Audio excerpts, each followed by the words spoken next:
Zimbabwe's launched a probe to try and flush out thousands of alleged ghost workers. The drive comes amid claims civil servants are being paid government wages just for their political allegiance. Owen Fay has more.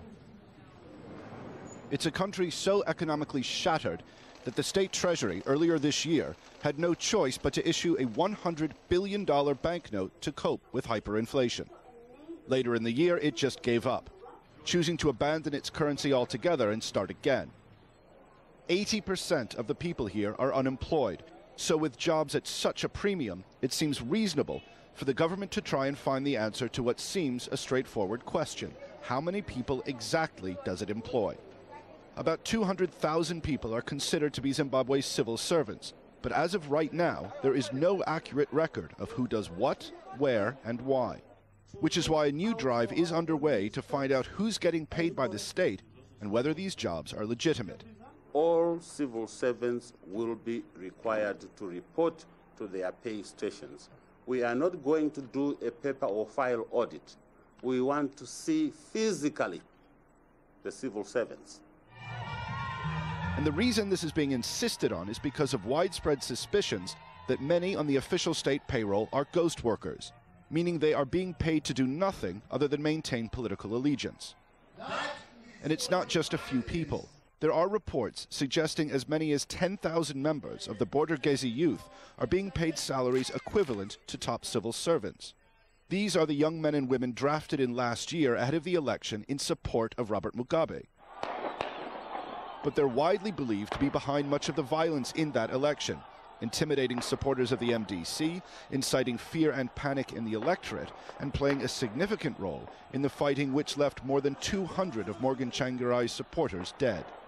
And now it's alleged they're drawing government salaries, despite having no credentials, qualifications, or legitimacy other than continued loyalty to Mugabe. If on file there is John James, John James must come to the pay station on that given day, on that appointed date, with his certificates or her certificates, with all the information that we want: birth certificate, academic certificates, letter of appointment, police clearance. Critics of this survey say it's just a political witch hunt, funded by the World Bank in a bid to weaken Mugabe. Supporters simply point out that in a country where 8 out of 10 people have no job, it's not a bad idea to make sure those that do actually deserve them. Owen Fay, Al Jazeera. Well, let's discuss this further with Lance Guma, who's a journalist for SW Radio Africa, and he's in our London studio. Welcome to the programme, Mr. Guma. They reckon there are, what, 200,000 civil servants in Zimbabwe. How many of those do you think are legitimate? How many do you think will be found out, if you like? Well, that's the million-dollar question, but current estimates have it that at least 15,000 youth militia from ZANU-PF are currently being paid as civil servants.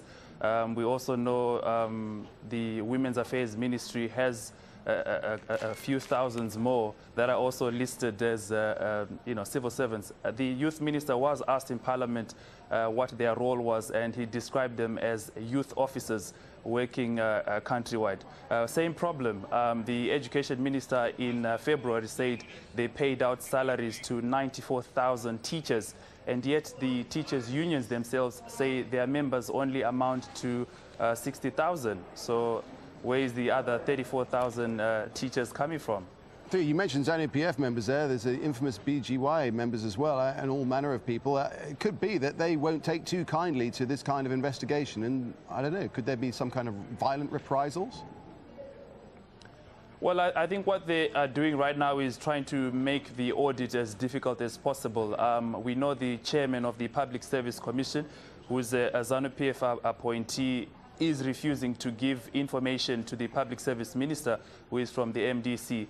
Which is why in your clip there you will see the minister has said they're going to do a head count, and they've asked all the civil servants to go to their workstations and report physically. So I think that's one way around this reluctance to supply the information.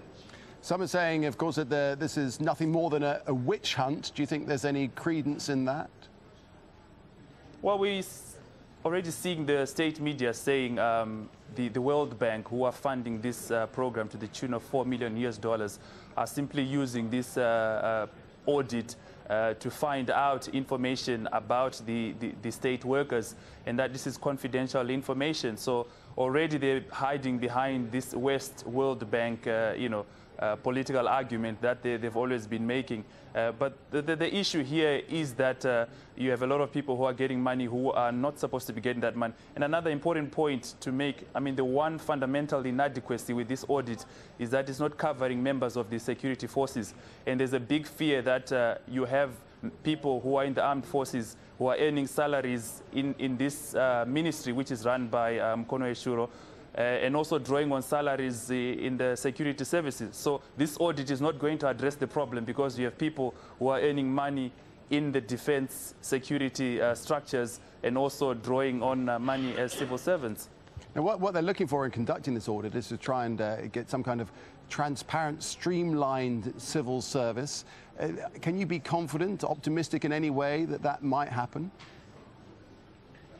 Well, I think there's a bit of gamesmanship here, because they're desperate for funding from the West, and I'm sure this audit has been put in as one of the preconditions to getting that funding. So a lot of it is just politicking and trying to say the right things. But certainly from the MDC, I'm sure they're desperate to make sure that a lot of cost cutting is done, and that people who deserve to be paid are paid. Another problem we had was people drawing on multiple salaries. You have people who are earning 5 times what they're supposed to be earning because of duplicate names on the payroll. So all these problems need to be addressed for the cost savings. Okay, Lance Guma, we appreciate your thoughts on this. Thanks very much.